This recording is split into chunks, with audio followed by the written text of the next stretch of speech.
যদি বিএনপির লোকরা প্রস্তাব করে একমাত্র, তাহলে প্রস্তাবের তোরে ভেসে বঙ্গোপসাগরে গিয়ে পড়বে। সবকিছুর একটা সীমা থাকতে হবে। এমন কোনো কথা বলবা না যে কথার দায়িত্ব নিতে পারবা না।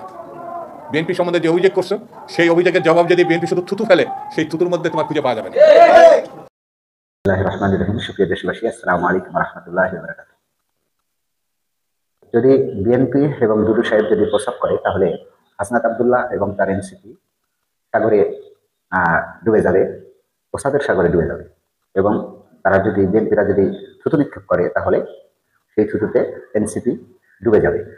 বিএনপির স্থায়ী কমিটির সদস্য এবং কেন্দ্রীয় নেতৃবৃন্দর এমন বক্তব্য জাতির মনে হতাশাই জন্ম দিয়েছে। একটা দায়িত্ববান লোক যখন দায়িত্ব জ্ঞানহীন কথাবার্তা বলে, তখন তার থেকে জাতি আর কি আশা করে? নিজের সন্তান সমতুল্য একটা ছেলে যে রাজনীতিতে সবেমাত্র হাতে খড়ি দিয়ে শুরু করেছে, এবং হাসনাত আব্দুল্লাহ তার ব্যক্তিগত জীবন এবং ব্যক্তিগত এই জুলাই ছাত্রদের নেতৃত্ব দিয়ে তিনি কিন্তু একটা বাংলাদেশের মানুষের গণমানুষের একটা দৃষ্টি আকর্ষণ করেছেন, এবং তিনি ভবিষ্যতে একটা ভালো ধরনের রাজনীতিতে বাংলাদেশের স্বাধীন সার্বভৌমত্ব এবং জনগণের প্রত্যাশার যে রাজনীতি, তাতে তার একটা পথ চলা শুরু হয়েছে, এটা আমরা নিশ্চিত বলতে পারি। কিন্তু একটা রাজনীতিতে সমালোচনা থাকবে, আলোচনা থাকবে। রাজনীতির সৌন্দর্যই তো সমালোচনা, নাকি? তো আপনাকে যদি একটা ফেসবুকে একটা মানুষ গালি দেয়, বা একটা ইউটিউব চ্যানেল যদি আপনাকে, বা একটা ব্যক্তিগত মানুষ যদি আপনাকে একটা গালি দেয়, সেই গালি যদি সাধারণ 16-17 কোটি মানুষের মধ্যে একটা মানুষ যদি আপনাকে ফেসবুকে গালি দিল, তার মানে আপনি 14 কোটি মানুষের কাছে খারাপ হয়ে গেলেন? তা কিন্তু হয়। তারপরেও মানুষ যখন গালি দেয়, তখন তার পিছনের কারণগুলো মানুষ জানে। তো আপনার এবং আপনার দল, মানে দুদু সাহেব এবং বিএনপির দল সম্বন্ধে দেশের মানুষ সবাই অবগত। তাদের লোক কত, তাদের জনবল কত, তাদের শক্তি কত, এসব সম্বন্ধে কিন্তু জনগণ ওয়াকিবহাল রয়েছে। কিন্তু এই হাসনাত আব্দুল্লাহ একটা মত প্রকাশ করেছে। তিনি একটা মঞ্চে বক্তৃতা দেওয়ার সময় বলেছেন যে এই অঞ্চলের বিএনপি অনেকটা আওয়ামী লীগের টাকায় চলে, এরকম একটা অভিযোগ তিনি করেছেন। সেটা রাজনৈতিক বক্তব্যতা। কিন্তু আপনি রাজনৈতিক বক্তব্য রাজনৈতিকভাবে না দিয়ে আপনার সন্তান সমতুল্য একটা ছেলে, তাকে আপনি মদ, থুতু এইরকম ভাষা প্রয়োগ করতে হলো কেন? তার মানে আপনারা এই যে ছেলেপেলে যারা ছাত্র আন্দোলন, এই ছাত্র আন্দোলনটা বিএনপি কিছুতেই মানতে পারছে না। মানে এদের বক্তব্যতে বোঝা যাচ্ছে যে এই যে ছাত্র অভ্যুত্থান, এদের বিএনপির যে সিনিয়র নেতৃবৃন্দ আছে, আরেকটা আছে হচ্ছে ওই যে ফজলুর রহমান, তিনি বলেন যে বাচ্চা পিচ্ছি, এবং কালকে একটা দেখলাম যে এনসিপি ভোটের পর কিছু থাকবে না, এ ধরনের বক্তব্য যখন বিএনপির দায়িত্ববান লোকেরা দেয়, তখন কিন্তু দেশের মানুষ একটু হাসাহাসি করে এদেরকে। আপনারা স্বাধীন মত প্রকাশের মতামত যেহেতু একসময় ছিল বিগত 16 বছরে, যে রাজনৈতিক বিরোধী দলগুলো তাদের মত প্রকাশ করতে পারত না, বা তাদেরকে বিভিন্নভাবে মামলা হামলা দিয়ে মোকাবেলা করতে হতো এবং খুন গুমের শিকার হতে হতো। বর্তমানে যেসব বিএনপির যে কার্যক্রমগুলো দেখা যাচ্ছে, তাতে কি সেই কথাটাই পুনরাবৃত্তি হচ্ছে না?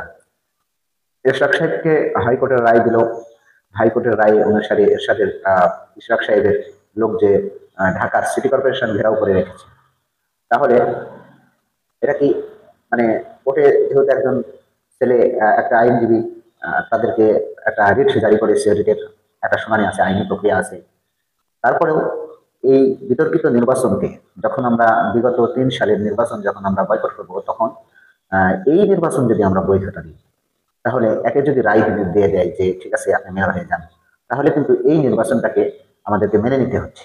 মেনে নিতে হলে তখন বিগত সরকারের আমলে যে নির্বাচনগুলো হয়েছে, সেই নির্বাচন গুলো শুধুমাত্র এশরাকের সময় যদি এশরাককেই যদি আপনি বৈধ দেন, যে না এশরাকের ঢাকা সিটি কর্পোরেশনে এই দুর্নীতিটা হয়েছে, তাহলে রাজশাহী সিটি কর্পোরেশনে, তাহলে চট্টগ্রাম সিটি কর্পোরেশনে, তাহলে সিলেট সিটি কর্পোরেশনে, এদের কি অবস্থা? সব জায়গায় তো একই দুর্নীতি হয়েছে। তাহলে আমাদের বুঝতে হবে যে একটার সাথে আরেকটা সাংঘর্ষিক হয়ে যাচ্ছে, এবং এই অবৈধ নির্বাচনটাকে আমাদের স্বীকৃতি দিতে হচ্ছে। যার কারণে এই ছাত্রগুলো তারা কিন্তু যেহেতু এখন ঢাকা সিটি কর্পোরেশনে নির্বাচন হলেই ইশরাক সাহেবের মতো একজন জনপ্রিয় নেতা, তিনি অবশ্যই সেখানে সিটি মেয়র নির্বাচিত হবেন, এটা আমাদের ধারণা। কিন্তু এই তো এই একটা সামান্য বিষয় নিয়ে জনগণের মতামত নিয়ে, যেহেতু জনগণ তাকে চাচ্ছে না, সেহেতু তিনি আইনি বড়াই বা নিজের ক্ষমতা বলে যদি এই মেয়র হিসেবে বসতে চান, তাহলে কিন্তু জনগণ পরবর্তীতে যখন প্রকৃতই নির্বাচন হবে, তখন কিন্তু এটা ইশাক এবং তার রাজনীতিতে কিন্তু একটা বিরূপ প্রক্রিয়া ফেলাবে। আমরা চাই বিএনপি একটা ভালো দল, বিএনপি একটা বড় দল। বিএনপি অতীত বাংলাদেশের ইতিহাসের রাজনীতির একটা যে সুনাম আছে, সেই সুনামটা অক্ষুণ্ণ রেখে ইশরাক সাহেবকে ভোট ঘোষণা করলেও ইশরাক সাহেব নিজেই বলতে পারে যে না, আমি এভাবে নির্বাচন হতে চাই না, আমি আপনারা ভোট দেন, ভোট দেওয়ার পর তারপরে আমি সিটি কর্পোরেশন নির্বাচন মেয়র হতে চাই, জনগণের ভোটের নির্বাচন মেয়র হতে চাই। তাহলে ইশরাক সাহেব এবং দেশের মানুষ কিন্তু ইশরাককে সাদরে গ্রহণ করবে। এখন কোর্টের দোহাই দিয়ে যদি তিনি এভাবে রাস্তা ব্লক করে বা সিটি কর্পোরেশন ঘেরাও করে যদি তিনি একটা দাবি আদায় করেন, তাহলে কি মানুষ কি ভালো চোখে নেবে? এবং ভবিষ্যতে ইশরাকের মতো একটা জনপ্রিয় রাজনীতিবিদ বা জনপ্রিয় উদীয়মান যে রাজনীতিবিদ, তার বাবার যে একটা সুনাম আছে, বারবার সিটি কর্পোরেশনের মেয়র, তার যে একটা সুনাম, সেটা কিন্তু ক্ষুণ্ণ হবে। যার কারণে এই ছাত্ররা ইশরাক সাহেবের অবতীতে যে সব সরকার বিরোধী আন্দোলন হয়েছে, হাসিনা বিরোধী আন্দোলনে ইশরাকের ভূমিকা কিন্তু আছে, এটা কিন্তু কোনো ছাত্রই অস্বীকার করতে পারবে না। যার কারণে তারা ভালোর জন্য যে কথাটা বলছে সেটা হলো কি, এই নির্বাচনকে যদি আমরা বৈধতা দিতে হয়, তাহলে এই হাসিনার আমলের প্রত্যেকটা নির্বাচনকেই আমরা বৈধতার একটা প্রক্রিয়া চলে আসে। যার কারণে ছাত্ররা এর বিরোধিতা করছে।